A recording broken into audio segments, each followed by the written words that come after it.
성도들 평안하셨습니까?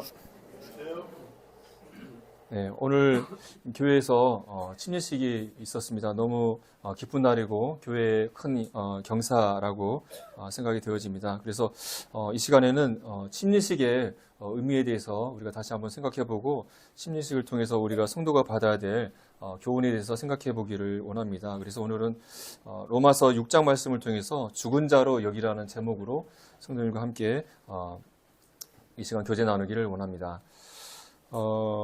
우리 구약시대 이스라엘을 보게 되면 성경에 여러 가지 날과 지켜야 될 절기가 있었던 것을 보게 됩니다. 그렇다면 주님께서 신약시대인 우리 교회에게 지키라고 명하신 그런 절기, 날들이 어떤 것들이 있을까요?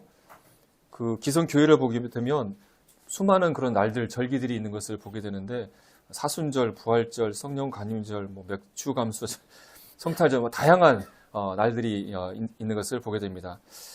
주님께서 직접 이것을 지키라고 행하신 그런 예식, 절기 같은, 기념일 같은 게 어떤 것이 있습니까? 예, 두 가지의 그런 지키라고 명하신 것이 있는데 주의 만찬과 또 침례, 말씀을 보게 되면 두 가지를 명하신 것을 보게 됩니다. 그래서 저희가 오늘 주일에도 주님의 명령을 쫓아서 주님을 기념하는 떡과 잔을 나누는 주의 만찬을 가졌고, 또 두 번째 예식이었던 구원받은 성도에게 베푸는 침례식을 베풀게 되었습니다. 그 많은 예식도 아니고 단 두 가지만의 그런 예식을 주셨다는 것은 이 예식들이 갖는 의미들이 굉장히 중요한 의미가 있다는 것을 우리는 생각할 수 있을 것 같습니다. 그래서 오늘 그 두 가지 예식 중에 침례식을 우리가 행했는데 주님께서 우리에게 침례식을 이렇게 행하라고 명하신 의미들을 살펴보기를 원합니다.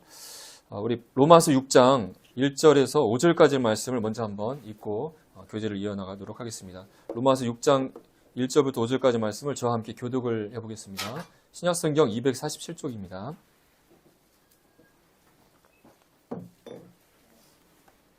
찾으셨으면 한번 교독해 보도록 하겠습니다.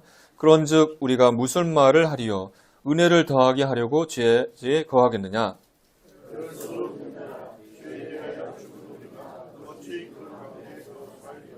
무릇 그리스도 예수와 합하여 세례를 받은 우리는 그의 죽으심과 합하여 세례를 받은 줄을 알지 못하느냐?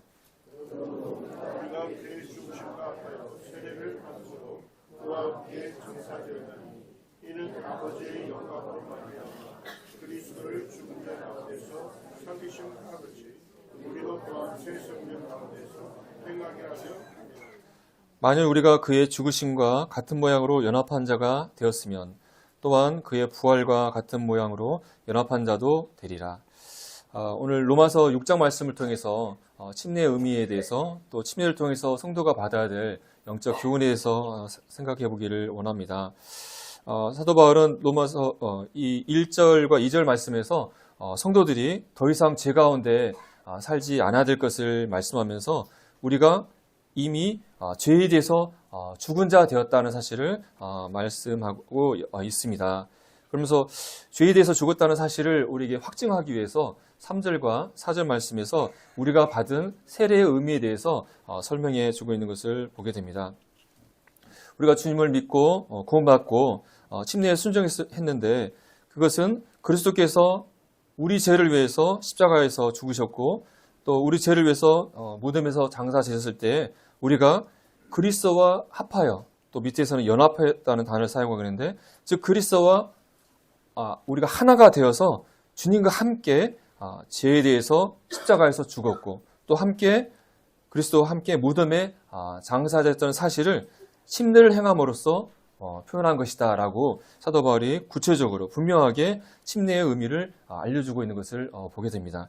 너희들이 그리스도와 함께 죄에 대해서 죽었다는 것을 침례를 받음으로써 너희들이 표현하지 않았느냐라고 이렇게 말하고 있는 것이죠.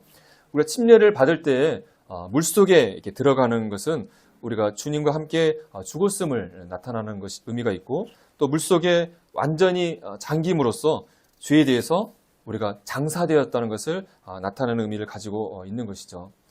그리고 또 물속에 들어갔다가 안 나오면 어떻게 되죠?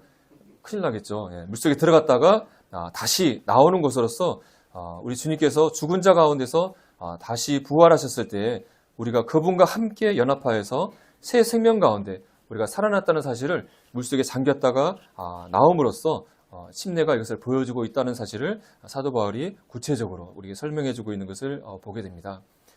침례가 잠깐 물속에 들어갔다 나오는 간단한 예시처럼 보이지만 우리가 구원받은 과정을 아주 잘 보여주는 그런 시각적인 그림이라고 생각이 되어집니다. 그래서 침례에 대한 기본적인 내용들을 먼저 살펴보고 그 다음에 침례를 통해서 받아야 될 영적 교훈을 알아보고자 합니다. 오늘 침례식을 행했는데요. 침례를 왜 행할까요? 교회에서 주님을 믿었다고 고백한 새 신자들에게 침례식을 행해서 교회 성도로 영접하고 있습니다. 왜 번거롭게 이렇게 물속에 굳이 집어넣었다가 빼는 침례식을 행하고 있는 것일까요?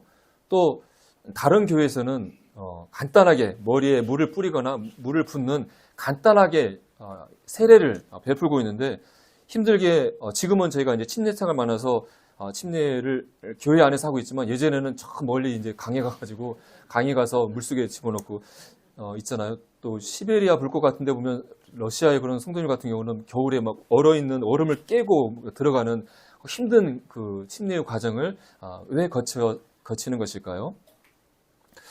그것은 이 침례를 행하라는 것이 우리를 향해서 명하신 주님의 명령이기 때문에 우리가 주님의 명령에 순종해서 이것을 행하고 있는 것이죠. 우리가 주님의 그리스도의 지상명령이라고 부르는 마태복음 28장 19절 이하의 말씀에서 믿는 자가 행해야 될 지상명령을 우리에게 주고 계시죠.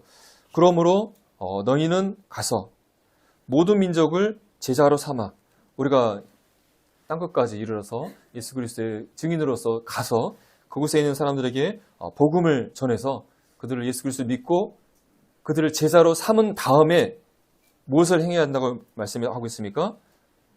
아버지와 아들과 성령의 이름으로 세례를 베풀어야 한다. 그들이 예수 그리스도를 믿고 제자가 되었다 한다면 그들에게 세례를 베풀어야 할 것을 예수님께서 우리에게 말씀하고 명령하고 있는 것이죠. 그런 다음에 내가 너에게 분부한 모든 것을 가르쳐 지키게 할 것을 예수님께서 말씀하고 있기 때문에 침례를 베푸는 것은 우리가 사람들이 인위적으로 만든 것이 아니라 예수님께서 친히 예수님을 믿는 자들에게 행하라고 명하신 절대적인 명령인 것이며 그 명령에 순종하여서 우리가 이 세례를 베푸고 있는 것을 보게 됩니다. 이 침례는 우리가 주님의 제자가 되어서 하는 첫 순종인 것이죠.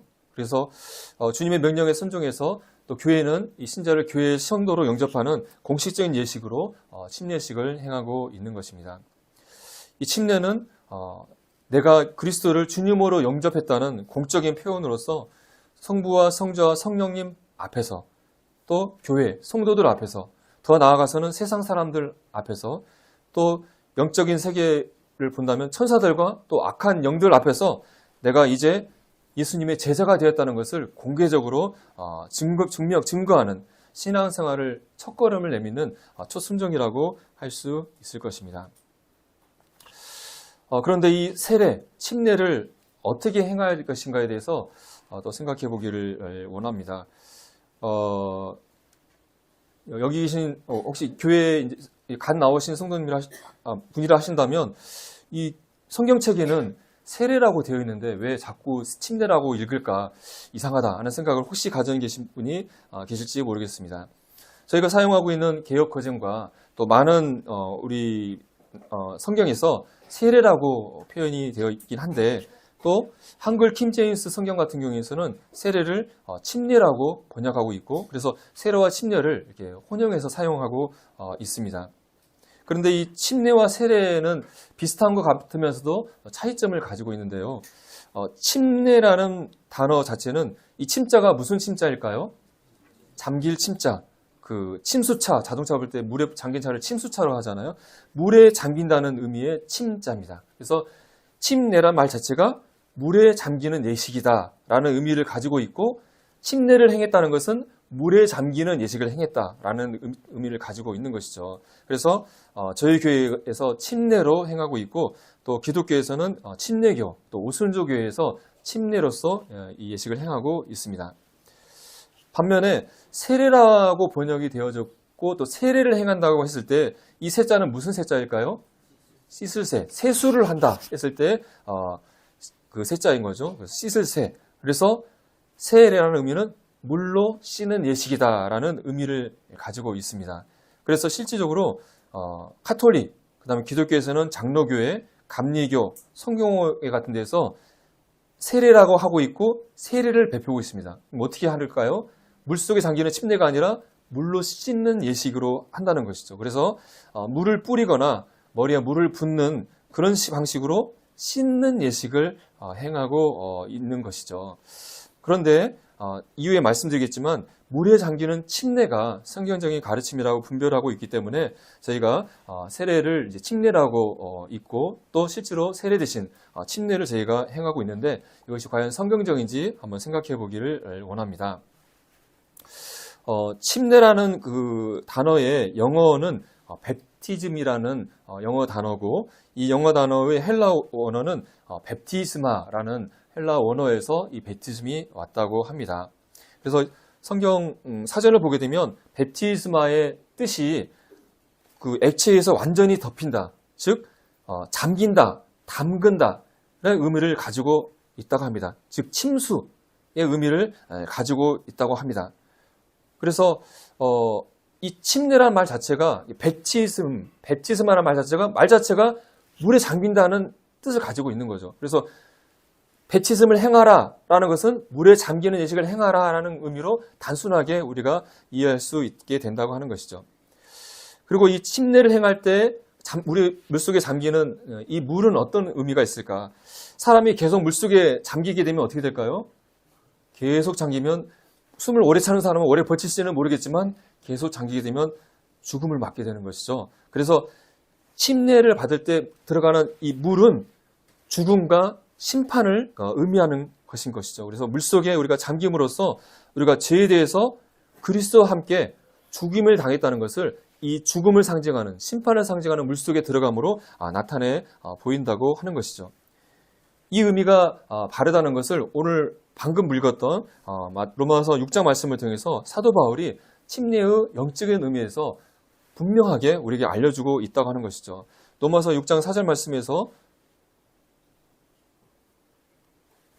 그러므로 우리가 그의 죽으심과 합하여 세례를 받음으로 그와 함께 장사되었다라고 로마서 6장 4절에서 침례를 받는 의미, 침례의 물의 의미가 우리의 죄에 대한 죽음과 장사된 것을 상징하는 죽음을 뜻하는 것이라는 것을 우리에게 분명하게 알려주고 있습니다. 또 이 말씀뿐만 아니라 골로새서 2장 12절 말씀에서도 너희가 세례로 그리스도와 함께 장사되고 또 죽은 자들 가운데서 그를 일으키신 하나님의 역사를 믿음으로 말미암아 그 안에서 함께 일으킴을 받았다라고 다시 한번 설명해 주면서 세례, 침례가 그리스도와 함께 장사되는 것, 죽음을 당하는 것을 나타내는 의식이라는 것을 우리에게 말씀해 주고 있다고 하는 것입니다. 그래서 우리가 그리스도와 함께 죽어서 장사되었음을 보여주는 예식이 세례가 아니라 침례가 맞기 때문에 우리가 침례가 성경적이고 올바른 실행이라고 생각하고 우리가 실천하고 있다고 하는 것입니다. 또 우리가 성경 말씀을 보게 되면 예수님과 또 제자들이 침례를 행했던 것을 말씀을 통해서 알 수가 있습니다. 예수님께서 세례 요한에게 침례를 받으셨을 때 요단강에서 침례를 받으셨잖아요. 그 장면을 보게 되면 예수님께서 요한에게 침례를 받으시고 물에서 올라오셨다라는 표현이 있는 것을 보게 됩니다. 또 이디오피아의 여왕 간다게의 내시가 빌립과의 교제를 통해서 구원받은 다음에 침례를 받았을 때 그들이 둘 다 물에 내려갔다가 세례를 받고 물에서 올라왔다라고 성경은 구체적으로 말씀하고 있습니다. 영어 표현을 보게 되면 into the water, 물 속으로 들어갔다가 물 밖으로 나왔다 이렇게 표현하고 있는 것입니다. 단순히 머리에 물을 뿌리고 머리에 물만 적시는 예시를 행한다 한다면 굳이 물이 많은 강에 물속으로 들어갔다가 나올 필요가 없는 것이죠.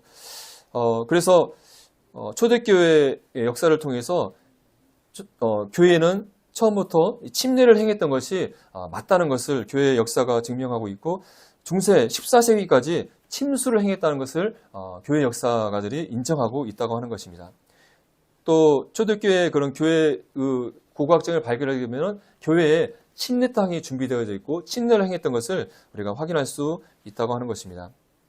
또 흥미로운 것은 장로회 같이 그 세례를 약식 세례를 행하는 그 교단에서도 이 침례를 초대교회에서부터 행했다는 것을 인정하고 있다고 하는 것이고 장로교의 창시자라 할 수 있는 존 켈빈이 말하기를 세례, 침례라는 단어는 물속에 잠기는 것을 의미하는 것이다. 그래서 물속에 잠기는 것이야말로 초대교회가 행했던 방법이 맞다라고 얘기하고 있다고 하는 것입니다.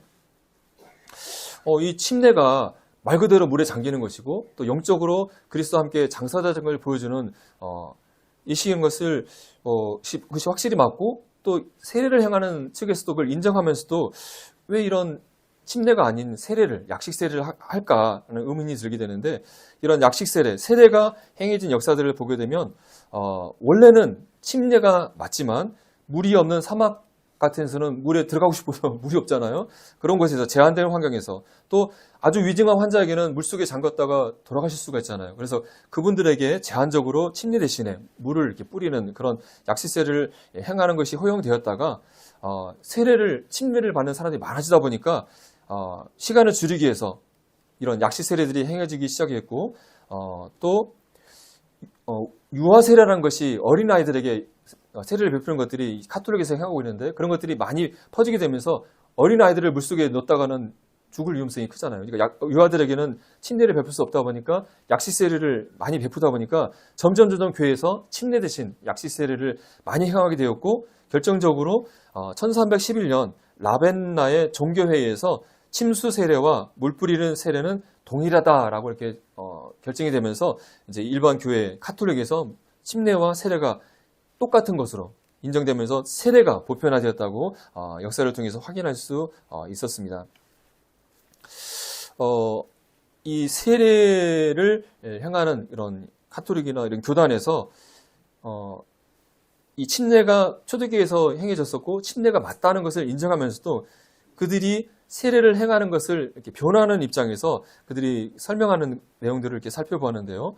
그들이 이 세례를 행하는 것, 이렇게 물을 뿌리고 물을 붓는 약식 세례를 행해도 아무 문제가 안 된다고 주장하는 그 근거들을 살펴보았는데 그들이 얘기하기를 원어적인 측면에서 앞에서 밥티스마라는 단어가 침수라는 물에 완전히 담기는 뜻이라는 것을 인정하면서도 그 사전 자세히 살펴보게 되면 이 밥티스마라는 뜻 가운데 적시다, 염색하다는 뜻이 있다고 얘기를 하고 있습니다. 그래서 거기서 더 나아가서 씻는다, 깨끗하게 하다라는 의미가 있다라고 얘기를 하고 있습니다. 그러니까 즉 밥티스마라는 뜻에 잠기다는 침수라는 의미도 있지만 깨끗하게 하다는 의미도 있다라고 얘기를 하고 있는 것이죠. 그래서 제가 그 성구 사전을 봤더니 이 적시다는 뜻이 신약 성경에서 특별한 경우에 제한돼서 이렇게 사용된 적이 있다라고 얘기하는 것을 볼 수 있었습니다.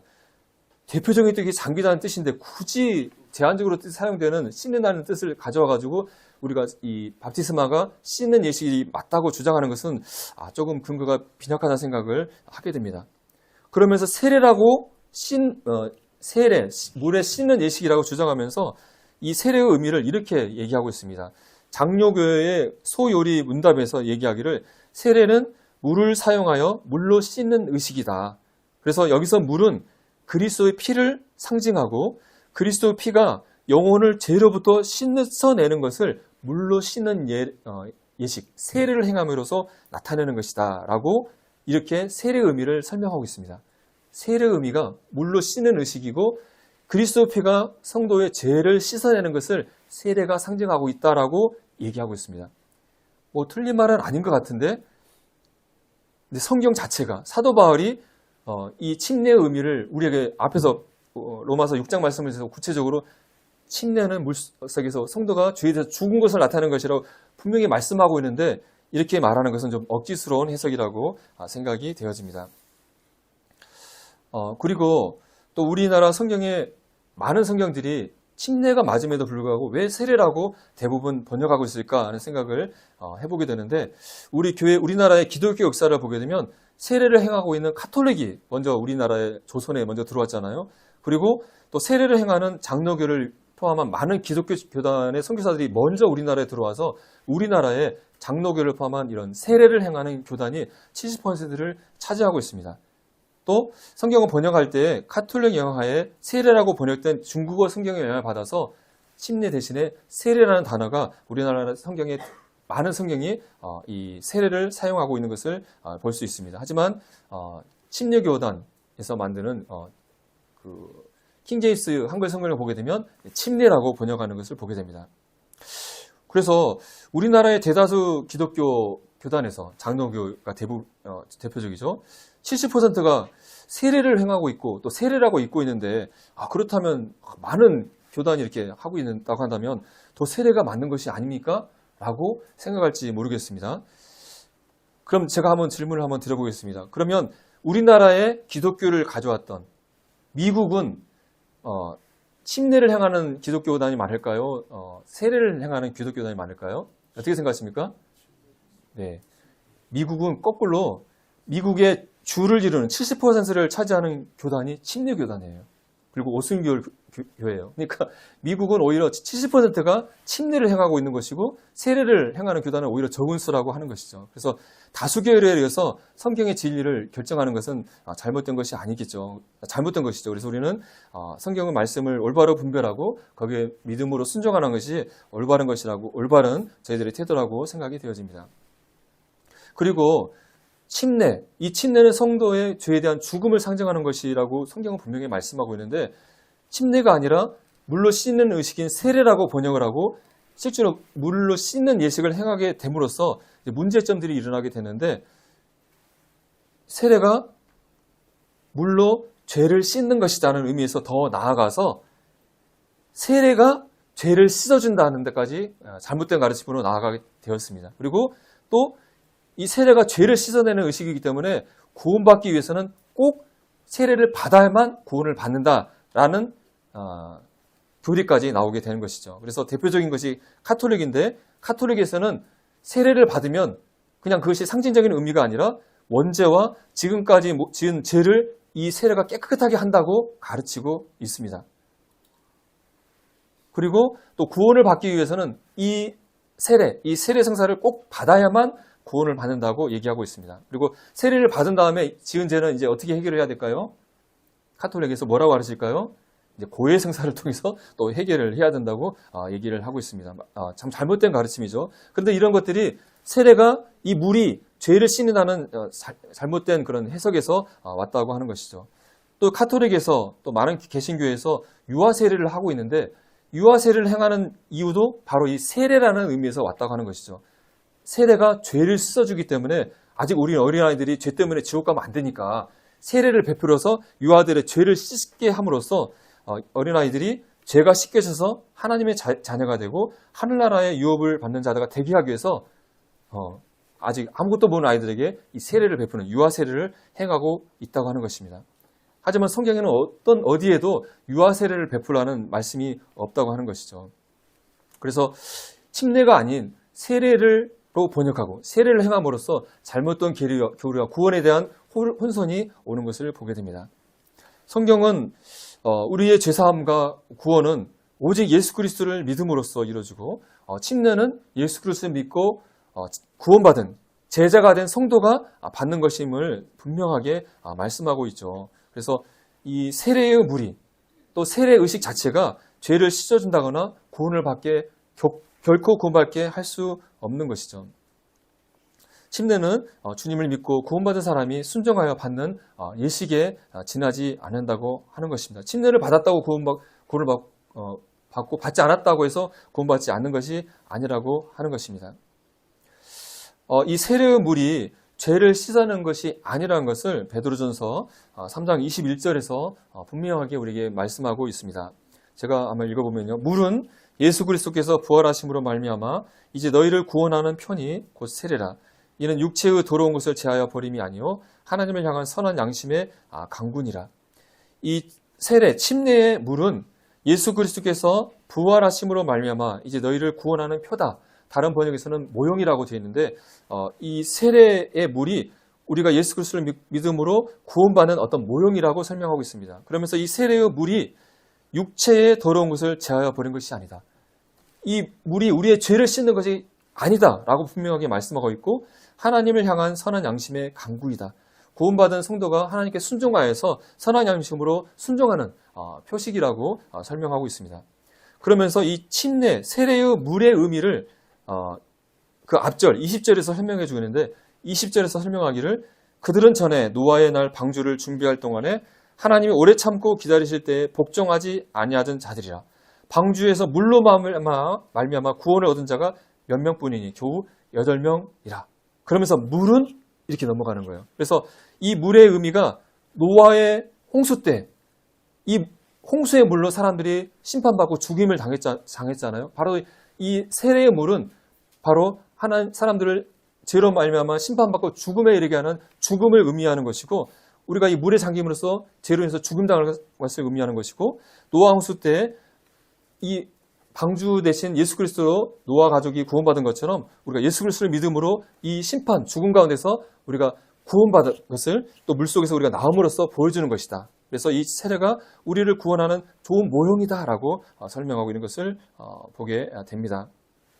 또 침례를 받지 않아도 구원받는다는 것을 우리는 말씀을 통해서 너무나 쉽게 알 수 있죠. 십자가에 구원받은 강도의 예를 보게 되면 강도가 십자가상에서 예수 그리스도를 보고 믿은 다음에 예수님께서 내가 오늘 나와 함께 낙원이 있을 것이라고 구원 말씀을 말씀하셨는데 그렇다면 이 십자가 강도가 구원받기 위해서 카톨릭 말대로 한다면 누군가 가서 막 물을 뿌려가지고 침례를 줘야지 구원을 받는 거잖아요. 하지만 그런 일이 없음에도 불구하고 그는 구원받아서 낙원에 갔던 것을 알 수가 있습니다.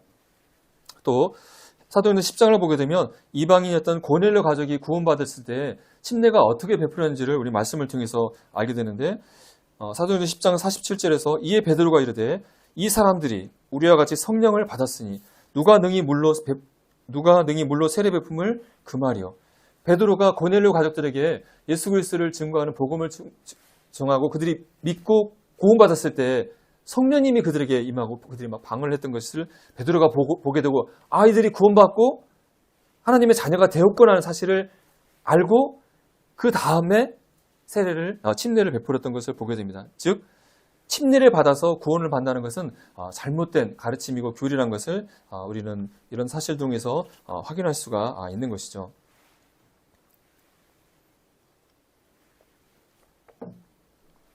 지금까지 침례를 우리가 왜 받는지 또 침례가 맞는지 세례가 맞는지 또 세례에 대한 잘못된 오해에 대해서 살펴보았습니다. 다음으로는 우리가 침례를 통해서 성도들이 받아야 될 영적인 교훈에 대해서 생각해 보기를 원합니다. 우리가 주님께서 성만찬을 행하라고 말씀하셨고 우리가 주일마다 성만찬을 행하고 있는데 주님께서 이것을 행하여 마실 때마다 나를 기념하라 하고 말씀하셨죠. 성만찬을 그냥 의식적으로 행하는 것이 아니라 떡과 잔을 떼면서 주님께서 우리를 사랑하셔서 나를 위해서 죽으셨구나. 정말 이 주님의 죽으심을 기억하고 또 다시 오실 주님을 기념하면서 성만찬을 행하고 있습니다. 성만찬을 행하라고 하신 주님의 의도가 있는 것이죠. 그렇다면 주님께서 믿는 자에게 침례를 행하라고 했을 때 우리가 믿는 자에게 침례를 베풀 때마다 이 침례를 보면서 우리가 영적인 교훈을 받은 것들이 당연히 있을 것으로 생각이 되어집니다. 알프레드 깁스 형제님께서 쓰신 책자에서 침례에 대해서 설명하면서 침례를 받는 데에는 불과 몇 분밖에 걸리지 않지만 그것이 상징하는 영적 의미대로 살아가는 데에는 일평생이 걸린다라는 말씀을 이렇게 보게 되는데 우리가 침례하면은 나 저기 구원받을 때 침례 받았어. 나 침례에 대해서는 다 침례 받았고 다 마스터했어. 침례는 이제 각 구원받은 새신자들이 공부해야 될 것이고 나는 나하고 상관없는 거야 라고 생각한다면 큰 오산이라고 하는 것이죠. 침례는 5분밖에 걸리지 않지만 이 침례의 의미대로 살아가는 데는 일평생이 걸립니다. 계속 우리가 침례의 의미대로 생각하고 우리가 살아가야 될 것을 얘기해주고 있는 것을 보게 됩니다. 그래서 오늘 이 시간에 침례의 식을 우리가 오늘 보았는데 이 침례를 통해서 우리가 이 침례의 의미를 생각하면서 일평생 살아야 될 교훈이 무엇인가를 생각해 보기를 원합니다. 우리가 로마서 6장 6절 이하의 말씀을 11절까지 한번 교독을 다시 한번 해보도록 하겠습니다. 우리가 알거니와 우리의 옛사람이 예수와 함께 십자가에 못 박힌 것은 죄의 몸이 죽어 다시는 우리가 죄에게 종노릇하지 아니하려 함이니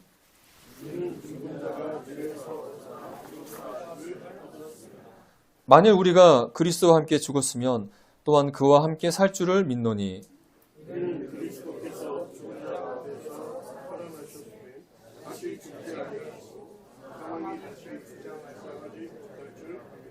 그가 죽으심은 죄에 대하여 단번에 죽으시며 그가 살아계심은 하나님께 대하여 살아계심이니 같이 읽겠습니다. 시작. 이와 같이 너희도 너희 자신을 죄에 대하여 죽은 자여 그리스도 예수 안에서 하나님께 대하여 살아있는 자로 여길지어다. 네. 본문 말씀은 성도가 침례의 영적 의미를 어떻게 적용하며 살아야 할지를 우리에게 설명해주는 말씀으로 이해가 되어집니다. 침례식에 순종해서 물속에 들어갔다가 나오는 것으로 내 침례 나 받았다, 내 침례 딱 끝났다가 아니라 침례 받은 이후에 이 침례의 의미대로 평생을 이 의미에 맞게 우리가 살아야 되는데 그것을 요약한다면 11절 말씀이라고 생각이 됩니다. 너희 자신을 죄에 대하여 죽은 자요. 또 그리스도 예수 안에서 하나님께 대하여는 살아있는 자로 여기면서 우리가 일평생을 살아야 될 것을 사도 바울이 우리에게 말씀하고 있다고 생각이 되어집니다. 첫 번째로 죄에 대하여 죽은 자로 여기고 살으라고 사도 바울은 얘기하고 있습니다. 우리가 침례를 보면서 침례를 받으면서 나의 옛사람, 나의 죄의 몸이 십자가에서 그리스도와 연합하여서 못 박혀서 죽어 장사해야 될 사실을 우리가 침례를 행하면서 침례식을 보면서 기억하게 됩니다.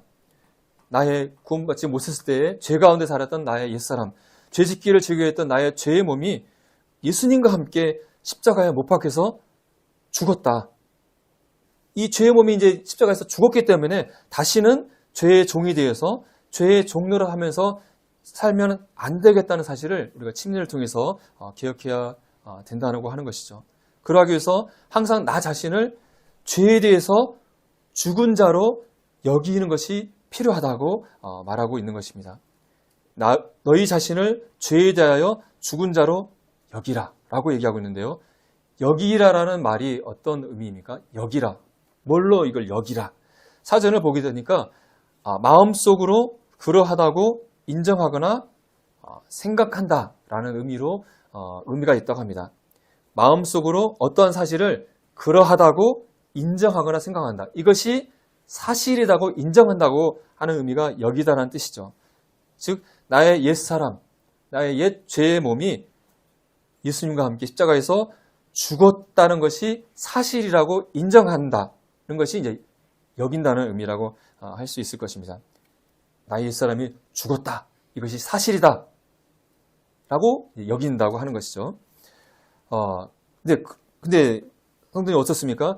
내 안에 내가 구원받기 전에 옛사람, 죄의 몸, 또 육체의 정욕 이것들이 죽었다. 십자가에서 죽었다는 사실에 대해서 어떻게 생각하십니까? 구원받은 이후에 성도님의 삶을 보게 되면 그냥 전혀 죄도 지지 않고 정말 천사같이 완벽하게 의로운 삶을 살아가십니까? 아니면 내 속에서 죽은 줄 알았던 옛사람이 불불 뜨고 올라와가지고 예전에 그런 죄스러운 생활 습관을 나타내거나 안 좋은 말을 막 하거나 행동을 하거나 그러면서 내가 왜 이러지? 하면서 깜짝 놀라십니까?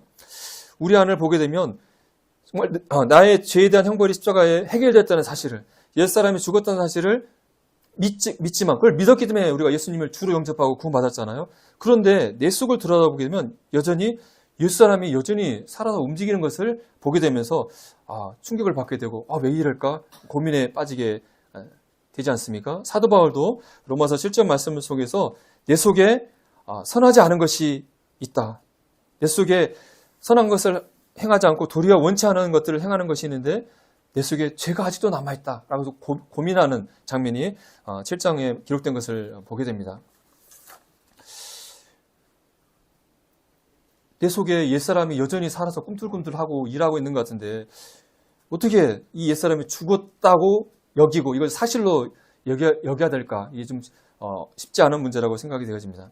하지만 성경은 하나님은 우리의 옛사람이 그리스도의 십자가에서 죽었다는 것이 사실이라고 분명히 말씀하고 있고, 그러하기 때문에 우리의 옛사람이 죽은 것이 우리의 판단이 아니라 하나님의 공식적인 재판장이신 하나님의 공식적인 판결인 것을 우리 말씀을 통해서 알 수가 있습니다. 그렇기 때문에 우리도 하나님과 마찬가지로 나의 옛사람은 죽은 것이 사실이라고 여겨야 마땅할 것입니다. 그렇다면은 내 속에 이렇게 살아 움직이는 것처럼 보이는 나의 옛사람, 죄는 살았을까요? 죽었을까요? 이것을 이해하기 위해서 이런 예를 생각해 봤는데요. 독사가 있다고 가정을 해보게 되면 뱀이 독사가 독을 가지고 날름날름 막 돌아다니면서 사람을 확 물으면 어떻게 될까요?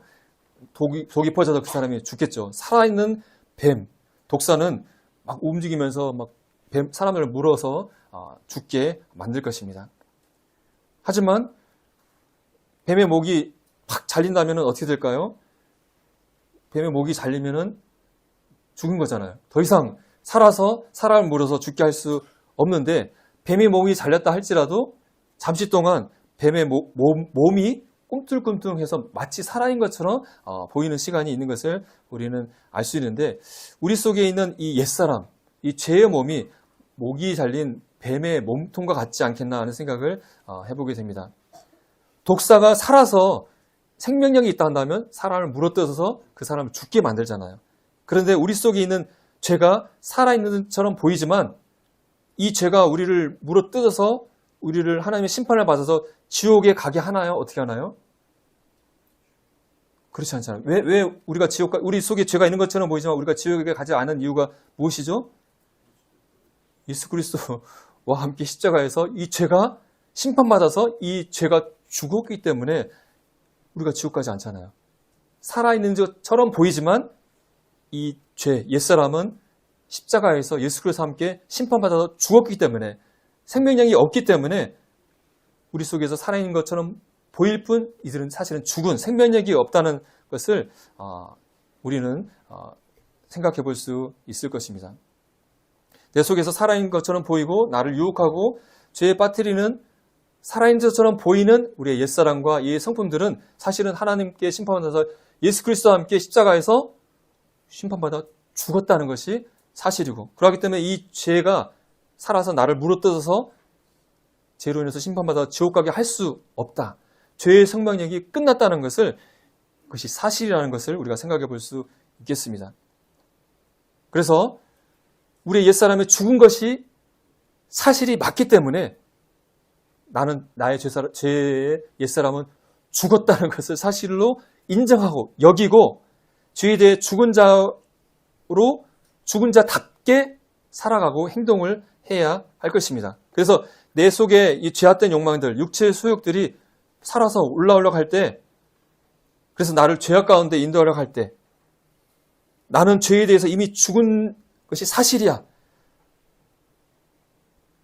나는 죽은 자야. 라고 여기고 죄를 향해서 움직인 것을 멈춰야 할 것입니다. 그래서 내 속에 죄의 몸에 대해서 옛사람 향해서 가만히 있어. 넌 죽은 자야. 라고 말하고 멈춰 세우고 죽은 자처럼 꼼짝하지 않게 해야 할 것입니다. 성도님들, 죽은 자를 향해서, 내 속에 있는 죄의 몸을 향해서 가만히 있어. 너 죽은 자야. 꼼짝 마. 말하면 멈춰 설까요? 어떨까요? 이상하게 들릴지 모르겠지만 성도님들이 그렇게 하실 수 있다고 하는 것입니다. 이것이 구원받은 성도의 변화된 삶이라고 생각이 되어집니다. 갈라디아서 5장 16절 말씀 보게 되면 내가 이르노니 너희는 성령을 따라 행하라. 그리하면 육체의 욕심을 이루지 아니하리라. 육체의 소욕은 성령을 거스리고 성령은 육체를 거스리나니 이 둘이 서로 대적하므로 너희가 원하는 것을 하지 못하게 하려 함이니라.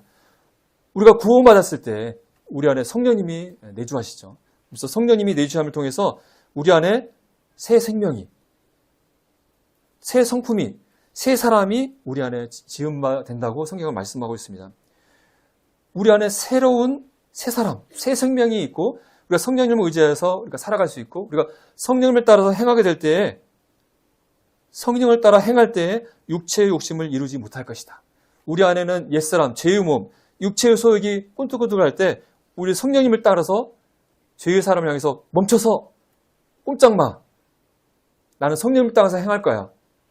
너는 죽은 자야. 넌 죽었어. 라고 얘기할 때에 죄의 소욕이 일하지 못하고 우리가 성령을 따라서 행할 수 있다고 성경은 말씀하고 있다고 하는 것입니다. 그래서 이것을 어떤 이런 사례들을 생각했을 때 요즘 그 개를 많이 키우잖아요. 승려가도 개를 키우신 분이 많이 계실지 모르겠지만 하여튼 그런 예능 프로 보게 되면 아주 말 안 듣고 막 물어뜯고 막 소리 지르고 그런 개가 있어서 이제 개 주인이 이제 개 훈련사에게 오게 되면 개 훈련사가 기가 막힌 방법으로 이 말 안 듣는 그 말썽꾸러기인 개를 다 훈련시켜 가지고 이 개 주인에게 이 개를 다스릴 수 있는 능력을 전수해 줍니다. 그래가지고 이제 그 훈련이 마친 다음에 개가 막 짖고 울고 할 때 개 주인이 개에게 꼼짝 마, 가만히 있어, 앉아 이렇게 하면은 개가 착 이렇게 하면서 가만히 주인의 말을 듣는 걸 보면서 야 신기하다, 개를 어떻게 저렇게 잘 훈련할까 하는 걸 보게 되는데 우리 안에 이 옛사람 죄의 몸이 말 안 듣는 개와 같다고 생각할 수 있지 않을까 생각이 되어집니다. 우리가 성령님을 따라서 이 옛사람과 죄가 막 소리 지르고 우리를 일어나고 할 때 너는 죽은 자야. 넌 죽었어. 가만히 있어. 라고 할 때 이 죄의 몸이 우리 육체의 소욕이 억제되어지고 우리가 죄에 대해 죽은 자로 여기고 죄에 대해서 죽은 자 같이 사는 삶이 구원받은 성도는 가능하다고 하는 것이고 그러한 삶을 우리가 마땅히 살아야 된다고 하는 것이죠.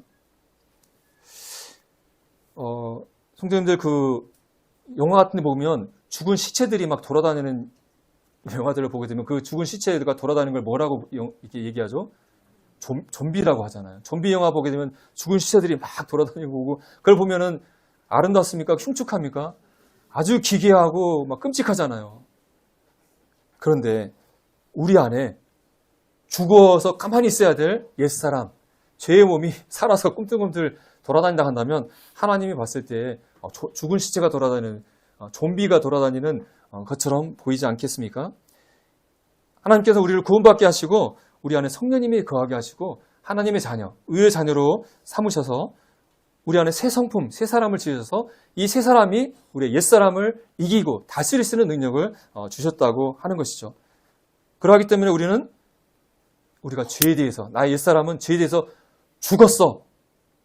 이것이 사실이야 라고 여기고 이 죄의 성품이 올라올 때 너는 죽은 자야. 꼼짝 마. 나는 하나님의 자녀로 의로운 삶을 사는 자야. 라고 이렇게 살 거야. 라고 선택하신다면 그런 삶을 살 수 있다고 하는 것입니다. 두 번째로 죄에 대해서 죽은 자로 여기는 것으로 끝나는 것이 아니라 하나님께 대하여 산 자로 여기라고 말씀하고 있습니다. 죄에 대해서 죽은 자로 이제 죄를 짓지 않고 꼼짝 않고 죽은 자로 있는 것이 아니라 이제는 죄에 대해서는 죽은 자로 여겨야 되지만 하나님께 대해서는 살아있는 자로 여겨라. 그러니까 살아있는 자가 내가 하나님께 살았다는 것이 사실이다라고 여기고 살아있는 자로 마땅하게 살아야 된다고 하는 것이죠. 우리가 구원받기 전에는 하나님께 대하여 죽은 자였습니다. 죽은 자는 아무것도 할 수 없는 거죠. 말할 수도 없고 걸을 수도 없고 아무것도 할 수 없는 것이 죽은 자입니다. 시체입니다. 하나님 앞에서는 우리가 시체였습니다. 그런데 우리가 예수 그리스도 믿고 구원받았을 때 우리가 이제 하나님 앞에 살아있는 산 자가 되었다고 하는 것입니다. 하나님을 위해서 또 하나님을 위한 선한 일을 하는데 선한 열매를 맺는 데 있어서 살아서 움직이며 일할 수 있는 산 자가 되었다고 하는 것입니다. 우리 안에 그리스도와 연합하여서 새 생명을 주셔서 우리가 살아있는 자가 되어서 하나님을 위해서 일하고 능력을 발휘하는 그런 자들이 되었다고 말씀하고 있는 것입니다. 내가 하나님 앞에 죽었었는데 아무것도 할 수 없는 죽어간 자였는데 이제 내가 예수 그리스도를 믿고 예수님이 부활하실 때 내가 같이 살아있는 자가 되어서 새 생명 얻은 생명력 있는 자가 되어서 내가 하나님 앞에서 살아있는 자가 되었어. 이것이 사실이라고 여기고 여기는 것으로 끝나면 안 되겠죠. 내가 하나님께 살아있는 자가 맞기 때문에 산자처럼 하나님 앞에 산자처럼 살아야 한다고 하는 것입니다. 우리가 하나님 앞에 살아있는 자가 되는데 산 것을 모르고 여전히 죽은 자처럼 꼼짝 않고 누워있다 간다면 그것도 문제가 되는 것이죠. 우리가 예수 그리스도가 부활했을 때 나도 그리스도와 함께 연합해서 새 사람으로, 새로운 피조물로, 새 생명으로 예수님과 함께 다시 살아난 사실을, 그래서 하나님을 위해서 일할 수 있는 산자, 살아있는 자가 되었다는 사실을 사실로 여기고 우리 안에 몸의 그 옛사람, 죄의 사역들을 억누르고 하나님을 기쁘게 하는 선한 일을 시작하며 선한 일에 열매 맺는 자가로서 사는 일을 우리가 시작해야 할 것입니다. 6장 12절 이하의 말씀을 보게 되면 그러므로 너희는 죄가 너희 죽을 몸을 지배하지 못하게 하며 몸의 사역에 순종하지 말고 또한 너희 지체를 불의의 무기로 죄에게 내주지 말고 오직 너희 자신을 죽은 자 가운데서 다시 살아난 자 같이 하나님께 드리며 너희 지체를 의의 무기로 하나님께 드리라 라고 말씀하고 있습니다.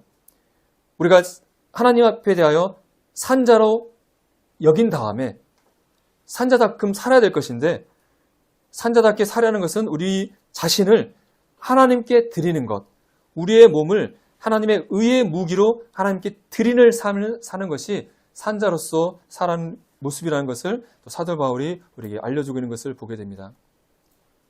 우리가 구원받기 전에는 불의의 무기로 죄를 짓는데 우리가 사용을 하였습니다. 그런데 우리가 구원받은 이후에 죄에 대해서는 이제 죽은 자가 되었고 하나님 앞에 산자가 되어서 하나님을 위한 의의 무기, 다른 번역에서는 도구, 연장으로도 번역된 것이 있었는데 의의 무기로 하나님이 사용하는 도구로 사용되어져야 한다고 하는 것입니다. 너희 지체를 하나님께 드리라라고 말씀하고 있습니다. 하나님께 여러분의 몸을 드려야 된다고 말씀하고 있습니다. 내 자신이 나의 것이 아니라 하나님이 나의 주인이시다 라는 것을 인정하고 나의 몸을 하나님께 드려야 된다고 얘기하고 있습니다. 그래서 하나님이 나를 그분의 선한 목적을 위해서 나를 사용하시도록 나를 온전히 그분께 드려야 된다고 하는 것입니다. 또 구체적으로는 하나님께 의의 무기로 사용되도록 드리라고 말씀하고 있습니다. 무기라는 것은 대적과 싸울 때 전투에 사용되는 도구가 무기지 않습니까? 하나님을 대적하는 사단과 또 세상의 악한 세력들을 무너뜨리는데 예수 그리스도의 복음을 전파해서 하나님 나라를 확정하는 데 하나님이 사용하는 무기, 도구, 연장으로 우리가 사용되도록 하나님께 우리의 자신을 온전히 드려야 된다고 말씀하고 있는 것을 보게 됩니다. 그래서 우리가 침례를 통해서 내가 죄에 대해서 죽은 자로 또 하나님께서는 대해서는 산 자로 여기고 우리 자신을 하나님께 하나님의 의의 무기로 사용되도록 우리에게 드리는 삶을 우리가 살아야 될 것을 우리가 침례를 통해서 다시 한번 기억하고 내가 그런 삶을 지금 살아가고 있는지를 매번 확인하고 또 우리의 일편성을 그렇게 살아가도록 우리가 침례를 통해서 교훈받고 그 삶 가운데 적용해야 한다고 하는 것입니다. 오늘 침례식을 해가면서 우리가 받은 구원과 또 침례에 주신 의미들을 성도님과 함께 생각해 보았습니다.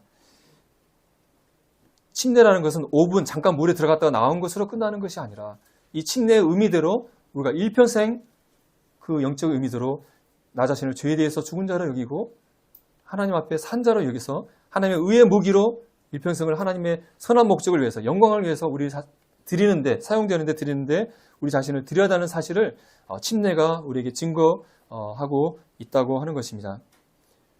과연 우리 성도님들은 정말 이 침례의 의미대로 정말 내 자신을 죽은 자로 여기고 오직 주님의 영광을 위해서 내 자신을 드리는 삶을 지금 살아가고 있는가? 그것들을 오늘 침례를 통해서 생각해 보시고 주님에 대한 첫사랑과 첫 마음을 품고 주님이 오시는 그날까지 일평생을 주님을 위해서 주님을 섬기는 삶을 사는 성도들이 되시기를 바라면서 말씀을 뵙도록 하겠습니다. 감사합니다.